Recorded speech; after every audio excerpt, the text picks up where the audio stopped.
From Wish TV and the All Indiana Podcast Network, this is the Business, Equity, and Opportunities Podcast with Scott Sander.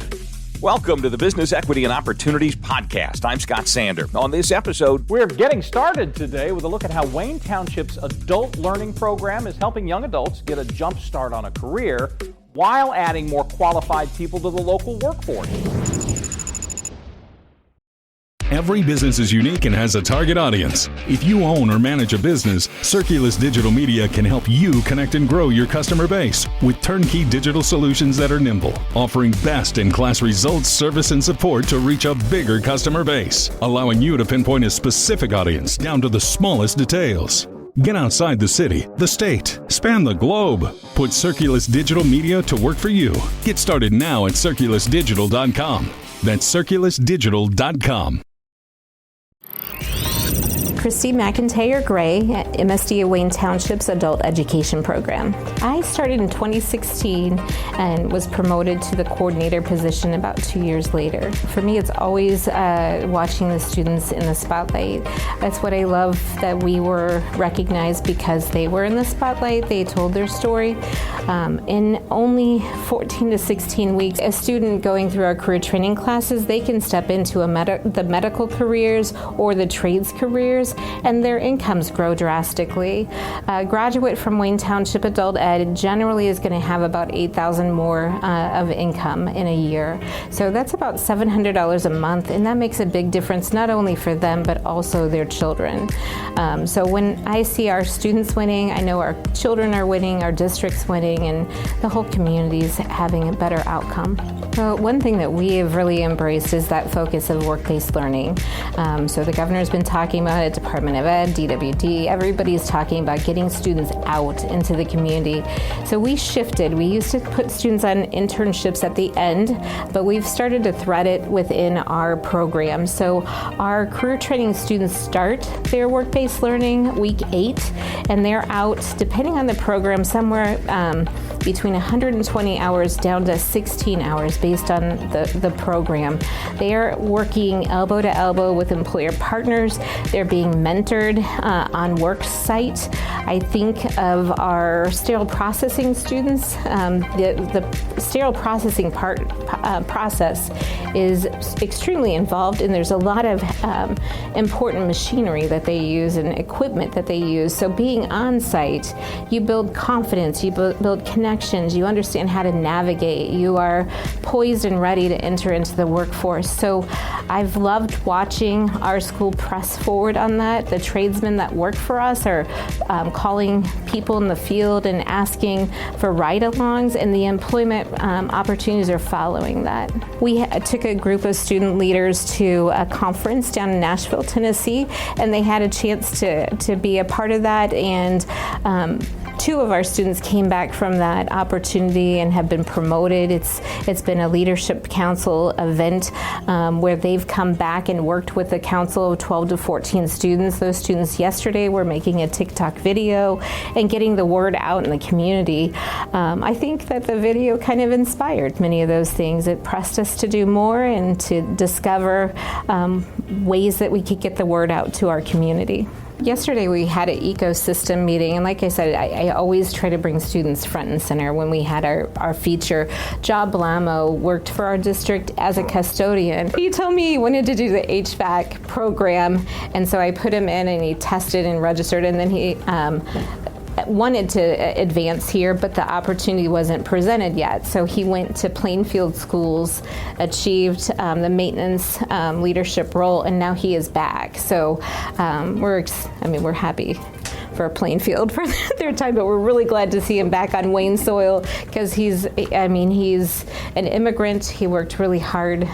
He is self-made, and he's someone that I think is definitely a hero. So I love seeing him around our kids. I love knowing that even Bola's son was being mentored by him this summer.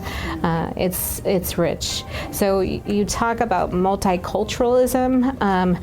You can't just run a program and have people step in. to opportunities. They don't have the network.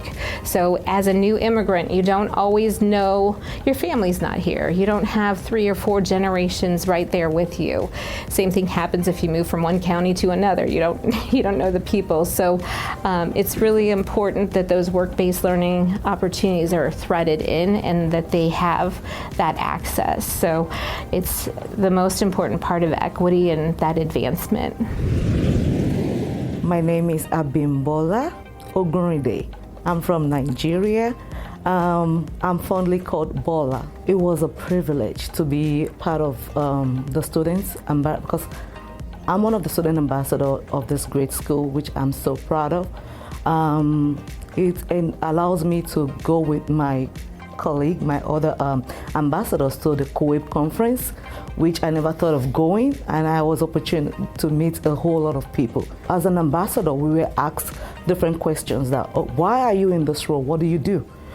We put the word out there for our school. We will make sure other students are able to be in the know of what this great school has offered, is offering, and will continue to offer to the community, not just the citizens, but also the immigrants of this country, which I am proud of. I'm proud of. Yeah, and we were able to talk more about how we go to State House, how we put the word out there, like talking to the elected officials, why they need to support and keep supporting adult education learner, because we have a lot of students, a lot of people out there without GED, and we have a lot of jobs that are lacking in human resources because a lot of people don't have the academic qualification to be in some starting positions. So we go out there, putting out flyers to churches, we go to any gathering that we can have the opportunity to, tell the world about our school and what Wayne Township Adult Education is offering.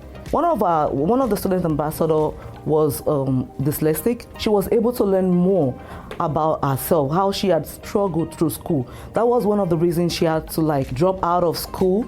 But when she understood more and adult education was able to help her, she was able to achieve, to get her HSC, and she was able to, get her dream job. I also talk about Olushola. Olushola is another person that after the conference, she was able to land herself a better job compared to what she used to earn. And like myself, I started as a student of this great school, and afterwards I became a paraprofessional at the elementary school working with the kids, and at some point I joined the adult education working with the adult in the evening. But right now, through adult education, I was able to go back to school, get my GED, get my certification in data analytics, and now I'm the treasurer of Wayne Township Adult Education, which I'm proud of. I remember the day we were doing the grand finale for the Love Thy Neighbor Awards. I was the one that wrapped up the talk at the end of the program, encouraging them, telling them my stories that, look, I was once like you guys. I came from nothing. I know I'm not where I want to be yet, but adult education here is a place where your life takes flight. You can achieve whatever you want to achieve.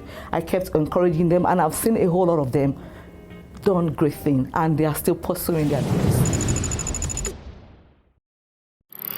Our thanks again to all the contributors who joined us for this episode of the Business Equity and Opportunities podcast. We hope you found it enlightening, useful, and inspiring. You'll find more information about the show on our website, beoshow.com. You can watch Business Equity and Opportunities Sunday mornings at 10 on Wish TV or live stream it through wishtv.com.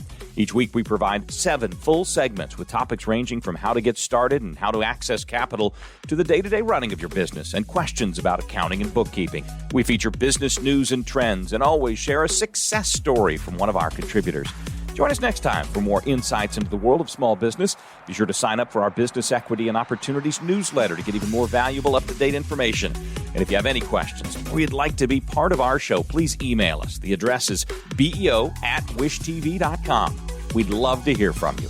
I'm Scott Sander. Thanks for listening. Watch the Business Equity and Opportunity Show on Wish TV and access all of our content and share it on demand anytime at beoshow.com. You can find more podcasts from Wish TV on the All Indiana Podcast Network at allindianapodcastnetwork.com.